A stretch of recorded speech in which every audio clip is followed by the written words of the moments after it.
Hello everyone, welcome back to Eureka. मेरा नाम है गोल्डी नामदेव और हम कैंसर बायोलॉजी पढ़ रहे हैं। ये लेक्चर 8 है कैंसर बायोलॉजी का, जिसमें हम आज पढ़ने वाले हैं कैंसर क्रिटिकल जीन्स के बारे में कि कैंसर क्रिटिकल जीन कौन कौन सी होती है और उनके क्या क्या फंक्शंस होते हैं। तो सबसे पहले हम देख लेते हैं कि हमारे पास ना 3 ब्रॉड क्लासिफिकेशन होते हैं जीन्स के, जो कैंसर में रोल प्ले करती है। तो सबसे पहला क्लासिफिकेशन है हमारा प्रोटो ऑन्कोजीन्स का। तो चलिए पहले तो थोड़ा थोड़ा जान लेते हैं कि प्रोटो ऑन्कोजीन्स का क्या रोल होता है, कैसे काम करती हैं। ठीक है, तो जो प्रोटो ऑन्कोजीन्स होती है हमारी, बेसिकली ये क्या है, सेलुलर जीन्स होती है, नॉर्मल जीन्स होती हैं जो हमारे सेल में पाई जाती हैं। जब जब इनमें किसी तरह का कोई म्यूटेशन होता है तो ये ऑन्कोजीन बन जाती है, यानी ऐसी जीन जो कैंसर कॉज कर सकती है। तो क्या बोला कि इसके बारे में हम अपना पहला पॉइंट बोल सकते हैं कि प्रोटो ऑन्कोजीन्स यानी कि ये मैलिग्नेंट वाली प्रॉपर्टी रख लेती हैं। मैलिग्नेंट वाला प्रॉपर्टी जो कैंसर में पाया जाता है, जिसकी वजह से जो है कैंसर सेल, ट्यूमर सेल से जो है कैंसर सेल बन जाती है, क्योंकि वो अपनी लोकेशन से दूसरी लोकेशन में मूवमेंट कर सकती हैं। तो यानी कि ऑन्कोजीन्स क्या है, बेसिकली ये कैंसर का डेवलपमेंट करवाते हैं, कैंसर के डेवलपमेंट में ये हेल्प करते हैं। और ये इसीलिए हो पाता है क्योंकि इनमें म्यूटेशंस हो जाते हैं, जिसकी वजह से ये अपना कि नॉर्मली सेल में ये सर्वाइवल और ग्रोथ के लिए जानी जाती हैं। प्रोटो ऑन्कोजीन जो है सेल के सर्वाइवल और उसके पॉलीफरेशन को प्रमोट करती हैं। प्रोटो ऑन्कोजीन्स डिफरेंट फैक्टर्स हो सकते हैं, जैसे कि they can be growth factors, they can be transcription factors,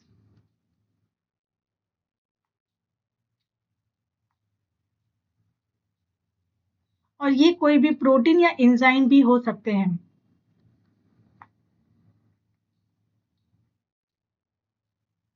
तो प्रोटो ऑन्कोजीन इनमें से कोई भी फैक्टर्स हो सकते हैं। अगर मैं इसके एग्जाम्पल की बात करती हूँ तो एग्जाम्पल में चले आते हैं, एग्जाम्पल में आ जाते हैं Ras protein, Fos, Jun, SRC, Myc protein and etcetera.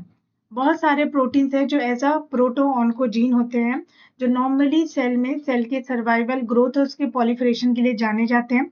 लेकिन जैसे ही उनमें म्यूटेशन हो जाता है तो वो ऑन्कोजीन में कन्वर्ट हो जाते हैं और उनके पास कैंसर जैसी प्रॉपर्टी आ जाती है। वो मेलिग्नेंट को प्रमोट करते हैं, कैंसर के डेवलपमेंट में हेल्प करते हैं, क्योंकि ये जो प्रोटो ऑन्कोजीन्स होते हैं वो ऐसे पाथवे को एक्टिवेट करके रखते हैं जो सेल के सर्वाइवल को बढ़ाता है। यानी सेल के पास लगातार ये सिग्नल आता है कि उसको डेवलपमेंट करना है, उसको ग्रोथ करना है, सेल डिवीजन करना है।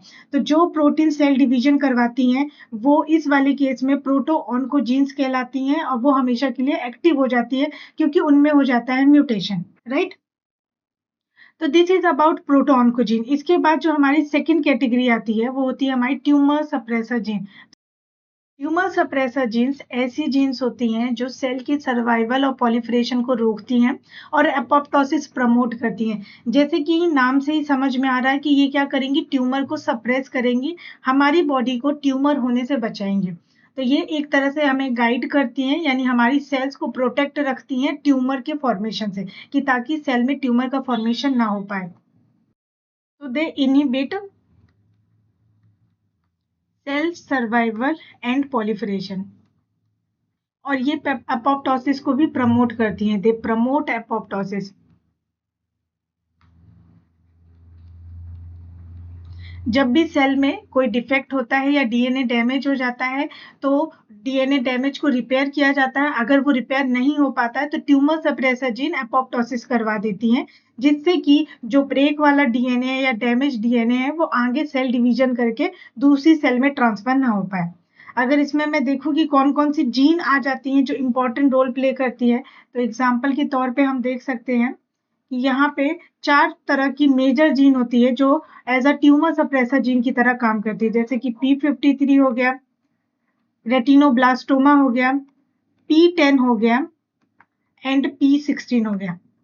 ये 4 मेजर जीन होती हैं जो as a tumour suppressor gene की तरह काम करती है और हमारी बॉडी में ट्यूमर या कैंसर होने से बचाती है। नेक्स्ट क्लास ऑफ जीन है जीनोम मेंटेनेंस जीन।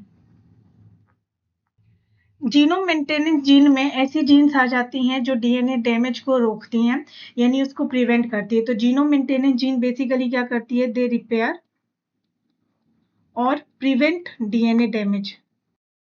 तो अगर ये क्या करती है, इस बात का ध्यान रखती है कि जीनोम जो है स्टेबल रहे, उसमें किसी भी तरह का डैमेज ना आए। जब रेप्लिकेशन होता है तब ज़्यादातर ये जो जीन है एक्टिव होती हैं, क्योंकि ये देखती हैं और इस बात का ध्यान रखती है कि डीएनए डैमेज ना हो जाए, क्योंकि अगर डीएनए उस टाइम पे डैमेज हुआ और अगर उसको ठीक नहीं किया गया, तो उसी तरह का डैमेज डीएनए जो है वो आगे डॉटर सेल में भी पास हो जाएगा। सो दे इंश्योर डीएनए स्टेबिलिटी और प्रिवेंट करती है किसी भी तरह के एरर होने से जो रेप्लिकेशन के टाइम पे हो सकता है, या दूसरी सेलुलर प्रोसेस में भी डीएनए जो है अपनी स्टेबिलिटी मेंटेन करके रखें। नेक्स्ट हम बोल सकते हैं कि यहाँ पर अगर मैं एग्जांपल के तौर पे देखूं कि कौन कौन सी जीन्स है जो चली आती हैं और जीनोम को मेंटेन करके रखती है, तो यहाँ पे बेसिकली रोल होता है डीएनए रिपेयर एंजाइम्स का।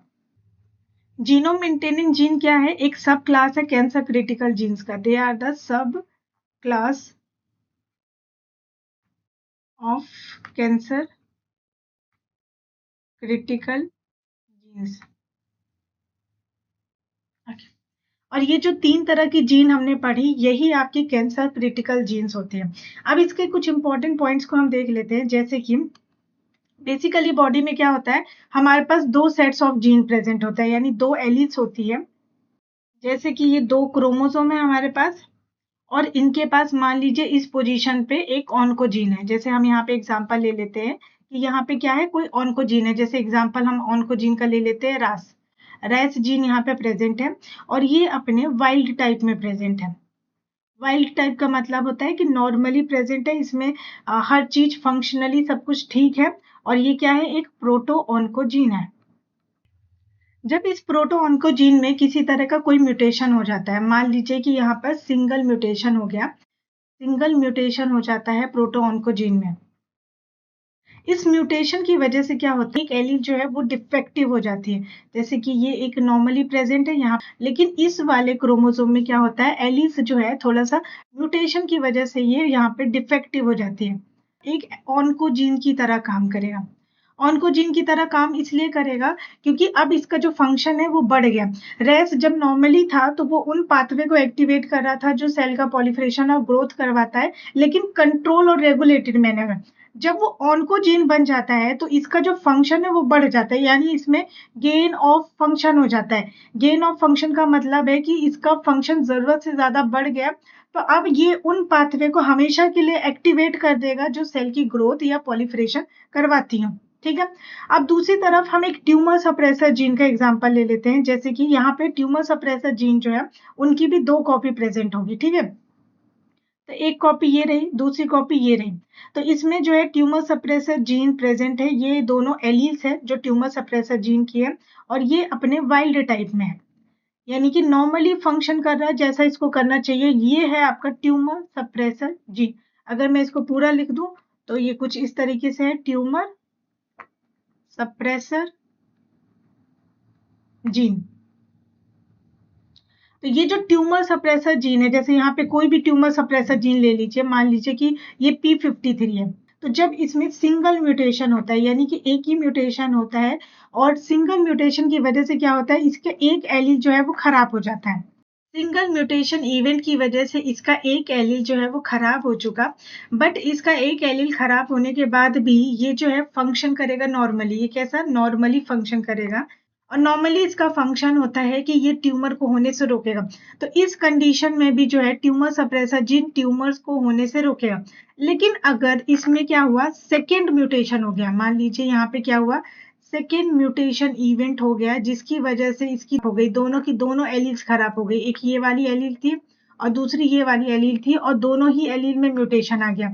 ये वाली एलील तो पहले से ही खराब हो गई थी, अब ये वाली एलील भी खराब हो चुकी है। तो इन दोनों एलील जब खराब हो गई तो अब क्या हो गया, ट्यूमर सप्रेसर जीन जो है वो नॉर्मली काम नहीं कर पाएगा। इसका हो जाता है लॉस ऑफ फंक्शन, क्योंकि यहाँ पर जो है अब ट्यूमर सप्रेसर जीन ट्यूमर को नहीं रोक पाएगा और सेल जो है लगातार डिवाइड करती रहेगी। तो ऐसा केस कि जब एक एलील खराब होती है तो गेन ऑफ फंक्शन हो जाता है, इसको हम बोलते हैं डोमिनेंट म्यूटेशन। और जब दो एलील खराब हो जाती है, दोनों एलील खराब हो जाती है और लॉस ऑफ फंक्शन हो जाता है, तब इसको हम बोलते हैं रेसेसिव म्यूटेशन। मतलब कि जो रेस जीन है या प्रोटो ऑन्कोजीन है, उसमें एक ही एलील में अगर म्यूटेशन हो जाता है, तो उसकी वजह से गेन ऑफ फंक्शन हो जाता है और वो कैंसर कॉज कर सकता है। इस कंडीशन में अब ये क्या कर सकते हैं, कैंसर को कॉज कर सकते हैं, क्योंकि यहाँ पर लगातार सिग्नल मिलेगा सेल को डिवाइड होने का। लेकिन जो हमारी ट्यूमर सप्रेसर जीन है, अगर आप चाहते हो कि वो काम करना बंद कर दे, तो वो तभी काम करना बंद करेंगी जब उनकी दोनों एलील्स में म्यूटेशन हो जाएगा। क्योंकि अगर एक एलील भी ठीक रहती है तो भी वो नॉर्मली फंक्शन करेगी और ट्यूमर को रोकेगी, नॉर्मली फंक्शन करेगी और ट्यूमर का इनिबिशन करेगी। तो ट्यूमर का इनिबिशन कर जाएगी। तो अगर हमें ट्यूमर को प्रमोट करना है या अगर सेल चाहती है कि उसे ट्यूमर कॉज करना है, कैंसर बनना है, तो उसको P53 की दोनों ही एलील्स को डैमेज करना पड़ेगा, दोनों ही एलील्स में म्यूटेशन होना पड़ेगा, तभी जाके P53 की दोनों एलील्स म्यूटेट हो जाएगी और उसमें लॉस ऑफ फंक्शन देखा जाएगा। तो जब दोनों एलील्स में लॉस ऑफ फंक्शन हो जाता है किसी म्यूटेशन की वजह से, तो इस तरीके के म्यूटेशन को हम रेसेसिव म्यूटेशन बोलते हैं, क्योंकि जब दोनों एलील्स खराब होंगी तभी ये जो है नॉर्मली अपना फंक्शन करना बंद कर देगा। तो जो प्रोटो ऑन्कोजीन है, अगर उनकी एक एलील भी डैमेज होती है, यानी कि एक कॉपी अगर डैमेज हो जाती है, तो वो गेन ऑफ फंक्शन कॉज कर लेती हैं और जिसकी वजह से कैंसर कॉज कर सकती है।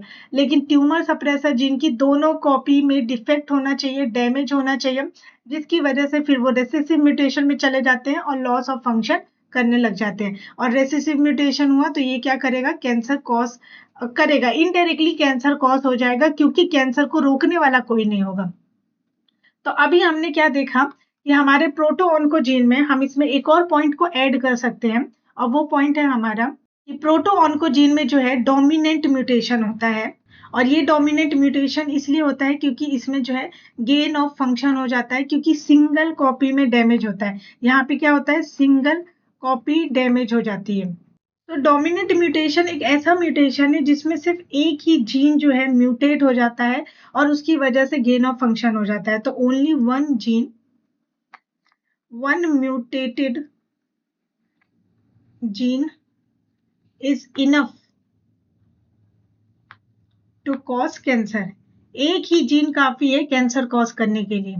अगर एक ही जीन में म्यूटेशन हो गया तो उसकी वजह से कैंसर कॉज हो जाता है। लेकिन अगर हम दूसरी तरफ देखिए अपने ट्यूमर सप्रेसर जीन को, तो ट्यूमर सप्रेसर जीन में जो है रेसेसिव म्यूटेशंस होते हैं, जिसकी वजह से इसमें लॉस ऑफ फंक्शन देखा जाता है। तो रेसेसिव म्यूटेशन में क्या होता है कि जरूरी है कि दोनों एलील्स में म्यूटेशन होना चाहिए, यानी both allele should be mutated to cause cancer. Cancer cause करने के लिए यहाँ पे जरूरी है कि ट्यूमर सप्रेसर जीन की दोनों ही एलील्स में म्यूटेशन होना चाहिए। नेक्स्ट जो हमारी जीनोम मेंटेनेंस जीन है, वो भी क्या कर रही है, जीनोम को मेंटेन कर रही है, यानी उसको डैमेज से बचा रही है। तो यहाँ पर भी अगर हम देखें तो किस तरह का म्यूटेशन हो जाएगा, तो यहाँ पर भी रेसेसिव म्यूटेशन ही होता है, यानी कि दोनों के दोनों ही एलील्स को म्यूटेट होना पड़ेगा। यहाँ पे दोनों ही एलील्स जो जीनोम मेंटेनेंस जीन है, उनकी दोनों एलील्स अगर खराब होती है तो उसमें लॉस ऑफ फंक्शन हो जाता है, और अगर लॉस ऑफ फंक्शन होगा तभी ये कैंसर को प्रमोट करेगा, यानी कैंसर कॉज करेगा।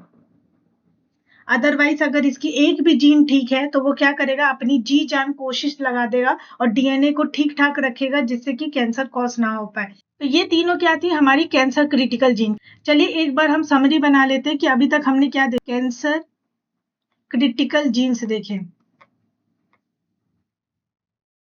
और यहाँ पे कैंसर क्रिटिकल जीन में हमने 3 कैटेगरी देखी, यानी 3 जीन चले आते हैं। एक होता है आपका प्रोटो ऑन्कोजीन, और दूसरा हमारा होता है ट्यूमर सप्रेसर जीन, और तीसरा हमने पढ़ा कि जीनोम मेंटेनेंस जीन।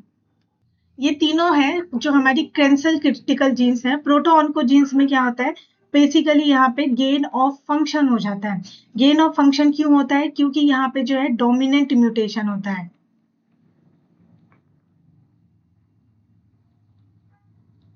और जबकि जो हमारी ट्यूमर सप्रेसर जीन होती है, इसमें लॉस ऑफ फंक्शन हो जाता है, क्योंकि इसमें रेसेसिव म्यूटेशन हो जाता है।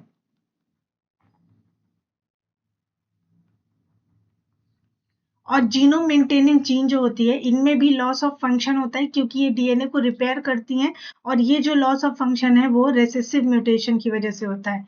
रेसेसिव म्यूटेशन की वजह से जीनोम मेंटेनेंस जीन जो है वो अपना काम नहीं कर पाती।